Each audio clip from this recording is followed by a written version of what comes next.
In Moscow, I gave 3 concerts. In Prague, 2. He was fantastic. That's not my point.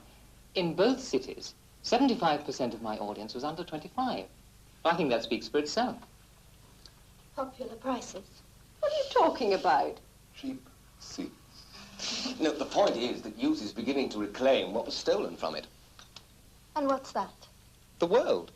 Oh, yes? Look, science has helped men to live longer. They grow old, selfish and impotent. But they will not give up control of the world. They hang on. Music, painting, literature, they've all decayed because old men will not give way. Well, now it is changing. The young are taking over. In music, first it was the pop artists. Soon it will happen on the concert platform. What do you expect us Methusela's to do, then? Drop dead? No, just keep quiet. I believe that reproduction is the beginning of death. Do you? In medieval times, men were married at 15 or 16. At 30, they were middle-aged. They died, old men, at 40. What? Oh, is it? Have you ever seen a man past 40 pretending that for him it's still the springtime? A man no longer young who kisses a girl in the darkness of a cinema? Yes. Well, it's rather sad. With respect, I don't think so. I find that it offends me. To me, it is against nature. Whose nature? Yours? May I tell you what offends me? As if you like. Oh, yes, I like. What offends me is to see the young people going to bed together simply because youth is their justification. They have no affection, sometimes no liking. For them, the biggest sin is to become involved. But love is involvement. So love doesn't offend me. And when you grow older, you see there's still a young man living in you who is able to love deeply and painful. And that he has the need for love. So when a real woman responds to it, he will accept it, being grateful, and will try to hold what was given to him. So I don't find love offensive.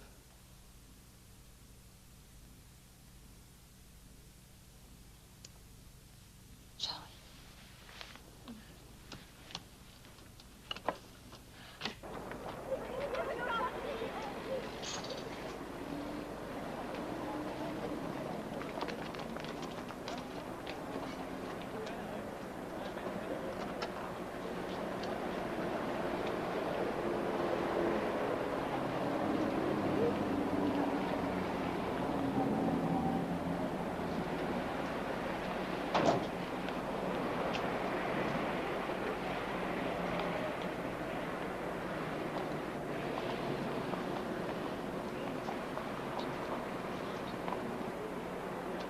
Hello.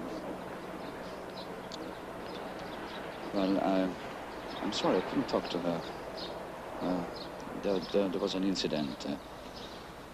It wasn't possible. I will try tomorrow. keep it beautifully. Someone come in? The carpet fluffs terribly. The leather, though, is just a damp cloth and it's clean. I had a woman, but she kept messing up my scores. I was just shopping. I thought I'd drop in. What a great and profound pleasure it is, madam. Would you care for a drink? No, thank you. Lawrence, do you and Stefan see a lot of each other now? Well, last night, actually. He was sitting at the head of the table. I was down about here. No, I Why? mean, do you see much of each other at the moment? Well, we play billiards once in a while. No, you know. I mean, we bump into each other, yeah. And he calls me up sometimes, and... Is he seeing some woman? Is he what? I tried to ask him last night after you'd gone, but I couldn't. It was easier to come here.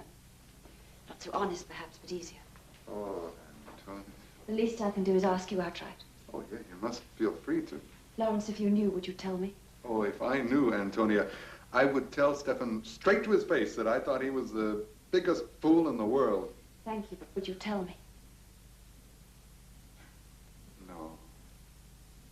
No, I guess probably not.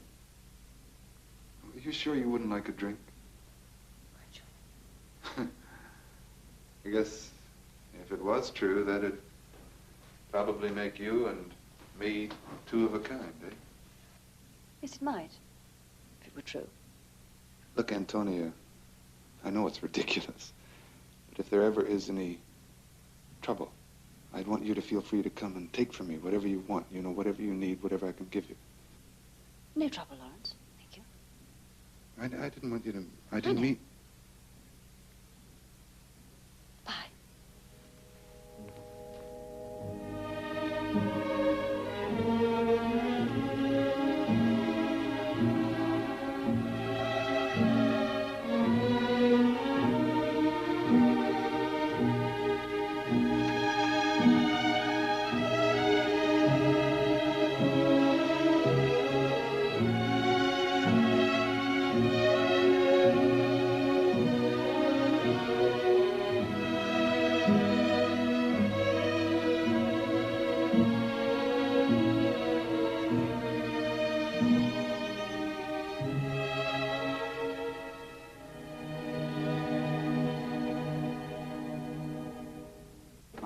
I like to listen to the balance with the organ.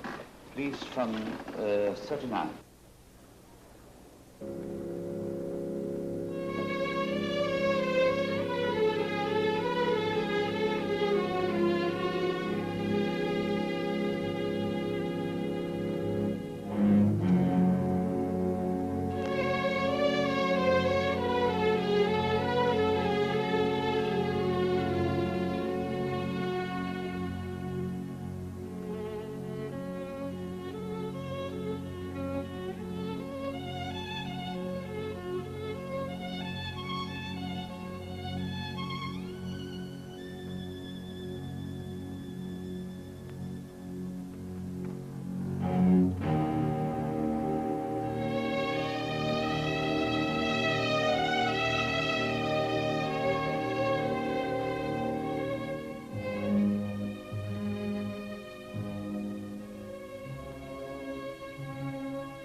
I won't divorce you.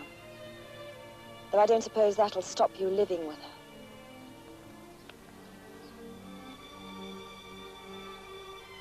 I didn't ask you for a divorce. I don't ask you for anything.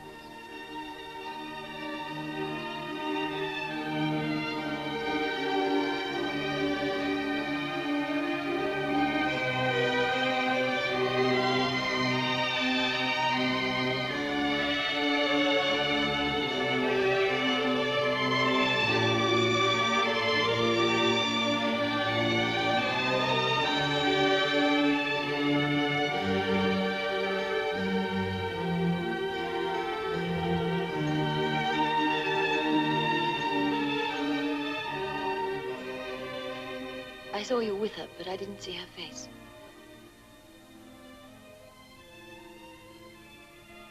I wanted to talk to you about it today. Why'd you say that? Because it's true. But why say it?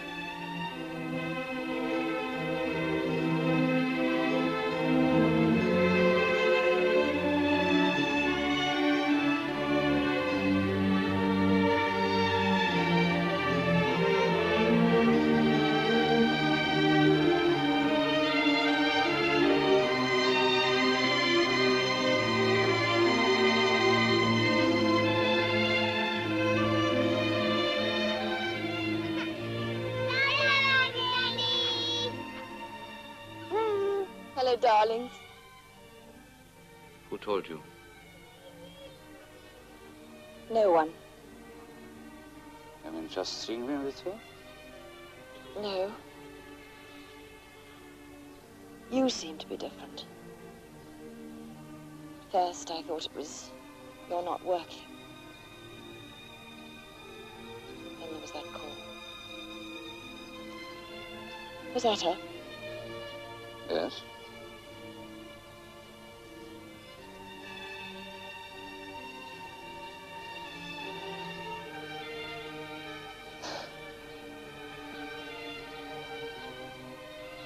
I can't think.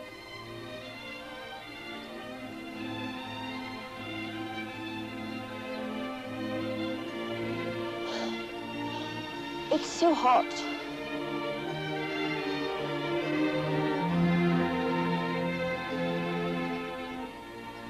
Didn't tell you that story Colin told me, did I? About the man he works with in his office. He's having an affair with this girl on the side, you see, and he spends most nights with her. Well, one night he's at home with his wife, and about 4 o'clock in the morning, he creeps up and starts putting his clothes on ever so quietly, and his wife wakes up and looks at him and says, "Where are you going?" And he turns around and looks at her and says, "Oh, Christ, I'm here already." But you think I should go, Natalie? I was so surprised when she rang. I said yes, but I don't know. Well, of course you should. I mean, you said you'd go. Well, if you don't, she'll be your actual Joan of Arc, the full martyr. He'll be there, won't he? Oh, yes, I wouldn't go on my own. Well, then, be in a restaurant, won't be a slanging match. She'll be there, the mother of his kids. No, I mean, she'll be ever so ladylike, try to freeze you out. What do you think she wants? Well, to split you up, make you feel as guilty as possible. Well, at least she knows now. Yes, I suppose that's something. Still, I mean, even if they break up and you get married and everything, I'm not saying you won't be happy, but I mean, she'll keep the children. He'll have to see them. I mean, you never really break them up altogether, not when they've been married that long. At least, that's what I think. You're supposed to be on my side. Oh, I'm sorry, love. Anyway, you've got to go. I'd wear something new if I was you. Yeah. I think I'll wear white.